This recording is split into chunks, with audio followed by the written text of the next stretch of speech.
Afternoon and welcome to Monday's edition of Warrior Daily. My name is Justin Arbogast, here with Coach Carrie Lohr of women's basketball. And Coach, coming off a very big victory on Thursday, and then doing the same thing again on Saturday, beating Northern. But talk a little bit about the week as a whole, especially with the big win over Tech on Thursday night. Well, I just was not happy with the way we played up at Michigan Tech, and the players weren't either. And kudos to Michigan Tech. They're just a great basketball team. They've got a lot of weapons, and without question, they just have that tradition. And we just really felt like if we went with and put our best foot forward on our home floor, that we thought we had a pretty good chance. We've been playing fairly well, and our players have been playing with some confidence. So it was a good team win. And credit again to Michigan Tech because they just battled it right all the way down to the closing seconds. So good win for our girls and good win for our program.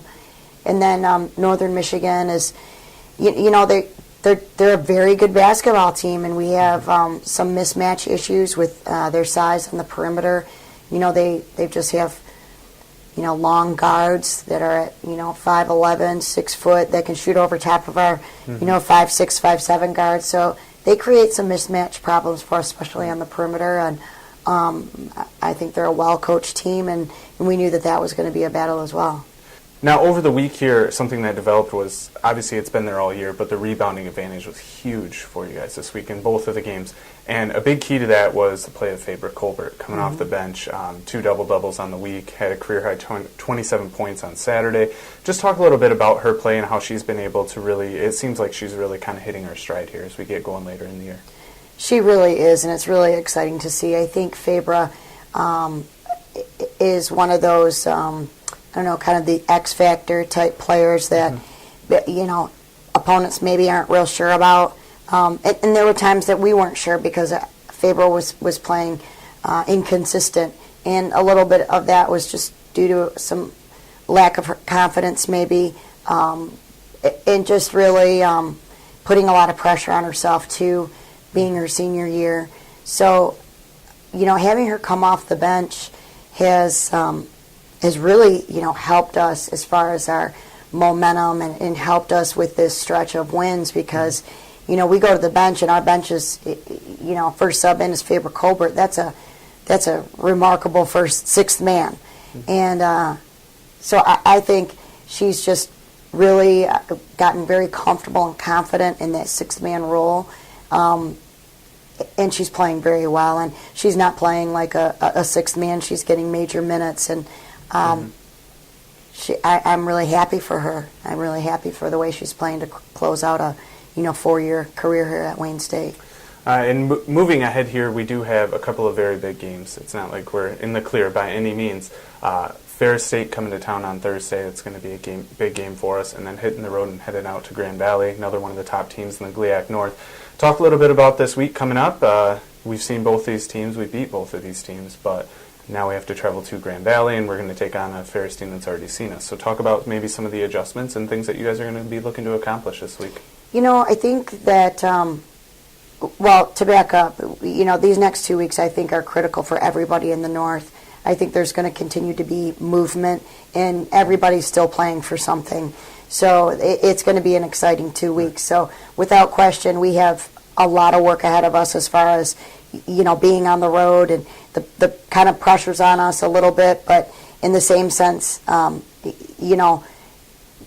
we're feeling pretty good about where we're at as well. So playing Ferris at home, yes, we beat them at their place, but I just think that we hit Ferris at the right time. I think they had maybe lost a game or hadn't been playing as well as they started the season off, and I think we hit them at the right time. But I think now that they've regrouped, Sarah Deshawn is playing like a senior. She is really one of the best players in the league, and so I know that Ferris is back on track. And the same thing with Grand Valley.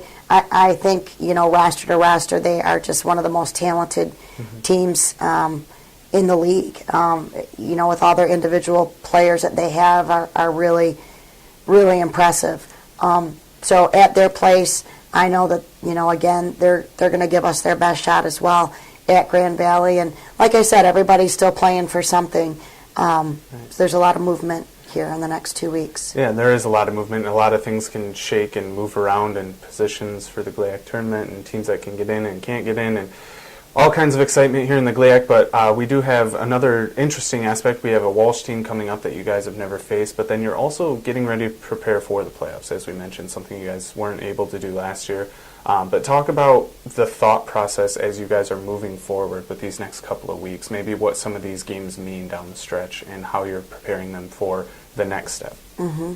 Well, I think, we really have to look at the fact that we're playing 3 on the road to close out the season, and that can really be instrumental in helping prepare, get back into that travel mode where, it's not likely we're going to see a lot of home games in the postseason. I mean, we might get the home court advantage, and we might not.